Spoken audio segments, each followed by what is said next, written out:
ഇപ്പൊ എന്താ എനിക്ക് ഇപ്പോഴാണ് റീസെന്റ് എന്തോ അങ്ങനെ ഒരു സിൻഡ്രോം പിടിപെട്ടിട്ടുണ്ട്.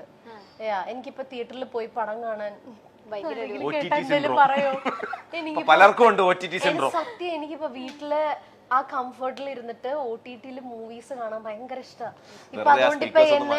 ഇപ്പൊ അതുകൊണ്ട് എന്നെ ഏത് പടത്തിന് വിളിച്ചാലും എനിക്ക് പോകാൻ മടിയാ. പക്ഷെ എനിക്ക് സിനിമ തിയേറ്ററിൽ തന്നെ പോയി കാണാൻ എനിക്ക് അതിന് ഇഷ്ടക്കേടില്ല, എനിക്ക് ഇഷ്ടമുണ്ട്.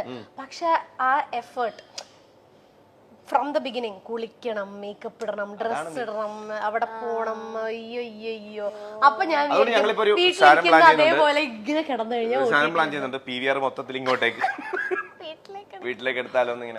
അതാണ് പ്രശ്നമല്ലോ. എനിക്ക് തിയേറ്ററിൽ പോയി സിനിമ കാണുന്നതാണ് ഇഷ്ടം.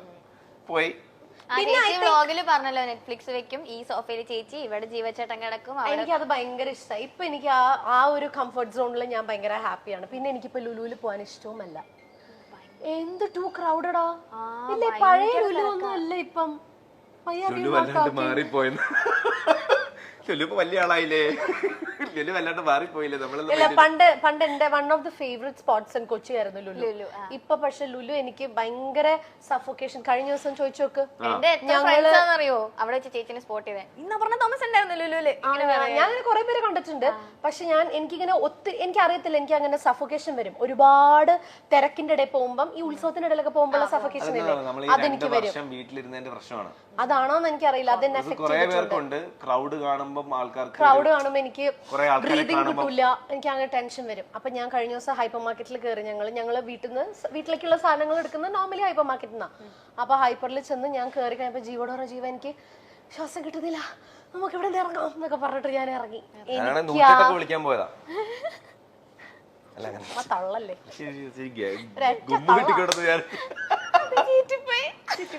വിളിക്കാതെ ചുമ്മാ തള്ളല്ലേ. അങ്ങനത്തെ ഒരു സിറ്റുവേഷനിൽ എനിക്ക് ഒരു പ്രശ്നമില്ല. ഈ വൃത്തികെട്ടവന്റെ കുഴപ്പം ഇതാണ്. മാറോ കൈ കാലിന്ന് വിടറോ, കാലിന്ന് കൈ എടുക്കണോ, വേണ്ട. ഞാനൊരു ലുലു ഇട്ടെ വീട്ടില്,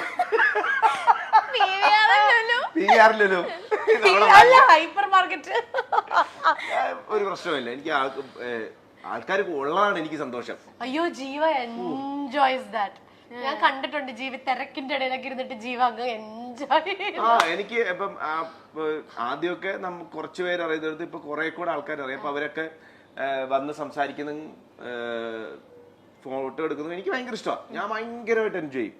അതിൽ എത്ര തിരക്കുണ്ടെങ്കിൽ ചിലപ്പോ ലാസ്റ്റ് മിനിറ്റ് PVRലൊക്കെ ഓടുന്ന ഗ്യാപ്പിലാണെങ്കിലും ഇങ്ങനെ കാണിച്ച് ഓടുന്ന ഗ്യാപ്പിലാണെങ്കിലും ഒരു സെൽഫിക്കൊക്കെ നിന്നോടുന്നത് എനിക്ക് ഭയങ്കര ഇഷ്ടമാണ്.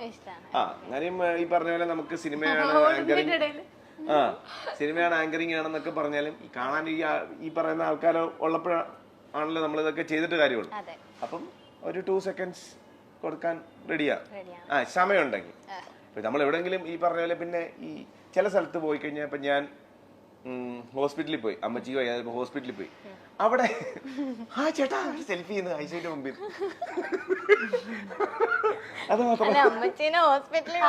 ഞാൻ നേരത്തെ പറഞ്ഞിട്ടുണ്ട്, ഞാൻ ചുറ്റു ഖത്തറിലേക്ക് ആദ്യമായിട്ട് പോയി ഇങ്ങനെ നടന്നു പോകുന്ന കാണുമ്പോൾ എനിക്ക് പെട്ടെന്ന് സങ്കടം വന്നിട്ട് ഞാൻ ഇങ്ങനെ കണ്ണിന്ന് കണ്ണുനീര് വന്നിട്ട് ഞാൻ ഇങ്ങനെ തിരിഞ്ഞ ചേട്ടാ സൂര്യമസിയിൽ ജീവിച്ചിട്ടില്ല, ഒരു ഫോട്ടോ. അത് മാത്രമേ ഉള്ളൂ. അല്ലാതുള്ള സമയങ്ങളിലൊക്കെ ഞാൻ ഓക്കെയാ, ഞാൻ അത്ര എൻജോയ്. അതുകൊണ്ട് തന്നെ ഞാൻ സിനിമ കാണാൻ പോകുമ്പോഴും ഞാൻ ഇടയ്ക്കിടയ്ക്ക് ഇപ്പൊ കാക്കനുള്ള സ്ഥലത്താണെങ്കിൽ ഞാൻ വൈകുന്നേരം ചായ കുടിക്കാൻ ഇറങ്ങും. അത് നോർമൽ നമ്മുടെ ഈ പറഞ്ഞ വഴിയോരം അങ്ങനെയുള്ള സ്ഥലത്ത് ചായ കുടിക്കാൻ എനിക്ക് ഭയങ്കര ഇഷ്ടം. ആൾക്കാരോട് സംസാരിക്കാനും നമുക്ക് അറിയാൻ പറ്റില്ല. ഞാൻ ജീവയുടെ ഏറ്റവും വലിയ ആഗ്രഹം ഒരു KSRTC പ്രൈവറ്റ് ബസ്സിലോ കയറണം. അതാണ് ഇപ്പോഴത്തെ ഏറ്റവും വലിയ ആഗ്രഹം. കഴിഞ്ഞ ദിവസം എന്നോട് പറഞ്ഞു എനിക്ക് ബസ്സിൽ കയറണം. ഞാൻ സൂര്യ മ്യൂസിക്കിൽ ഉണ്ടായിരുന്ന സമയത്ത് ഞാൻ എന്റെ നാടായ മാവേലിക്കരയിലേക്ക് പോകുന്നതും വരുന്നതും ഒക്കെ ബസ്സിലായിരുന്നു. ഞാൻ വൈകിട്ടത്തെ ഷോ കഴിഞ്ഞിട്ട് ഞാൻ KSRTC ബസ്സിന്റെ സൈഡിൽ കയറിയിരിക്കും. ചിലപ്പോൾ പാട്ട് വെക്കും, അല്ലെങ്കിൽ ഇങ്ങനെ ഇരുന്ന് ചിലപ്പോൾ ഉറങ്ങും. അപ്പൊ ഈ കാറ്റൊക്കെ അടിച്ച് ഞാൻ അവിടെ ചെന്നിറങ്ങും. മാവേലിക്കര ഫ്രണ്ട്സ് ആരെങ്കിലും പിക്ക് ചെയ്യാൻ വരും, വീട്ടിലോട്ട് പോകും. തിരിച്ച് ഒന്നെങ്കിൽ ഞായറാഴ്ച പോയിട്ടോ അല്ലെങ്കിൽ തിങ്കളാഴ്ച വെളുപ്പിനോ ഇതേപോലെ തന്നെ അങ്ങനെ കണ്ടിന്യൂ എല്ലാ ദിവസവും പോയി വന്ന്. അപ്പച്ചന് വയ്യായിരുന്നപ്പോ എല്ലാ ദിവസവും പോയി വന്ന ദിവസങ്ങളും ഉണ്ട്. അപ്പൊ അത് കുറെ നാളായി. അപ്പൊ എനിക്കൊന്ന് പോയാൽ കൊള്ളാന്നുണ്ട്.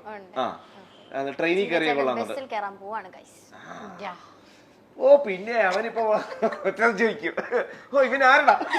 അപ്പൊ ഇവനാരുടെ ഇവന് ബസ്സിൽ ഒന്നുമല്ല, കുറെ നാളായിട്ട്. കയറിയാൽ ഇപ്പൊ നമുക്ക് ഒരു ആഗ്രഹം. ഇപ്പൊ നമുക്ക് എല്ലാവർക്കും ബൈക്കും കാറും ഒക്കെ ഉണ്ടല്ലോ. അതെ അതെ അപ്പൊ ഒത്തിരി നാളായി ബസ്സിൽ കയറിയിട്ട് അപ്പൊ ബസ്സിൽ കയറണം. രസിക്കാം. അതൊരു മോശമായിട്ടൊരു ആഗ്രഹം എനിക്ക് തോന്നുന്നില്ല അല്ലേ? അല്ല പിന്നെ അല്ല അങ്ങോട്ട് പറഞ്ഞു കൊടുക്കുക. ഈ ജാടയാന്നൊക്കെ പറയുന്നവരോടൊക്കെ എന്താ ചേട്ടാ പറയാനുള്ളത്? എനിക്ക് ജാടയാണെന്ന് പറയുന്നവരോടാണ് അത്രേ ഉള്ളൂ. ആണെന്ന് പറയുന്നവരോടാണ്. ജാണെന്ന് പറയുന്നത് അല്ല.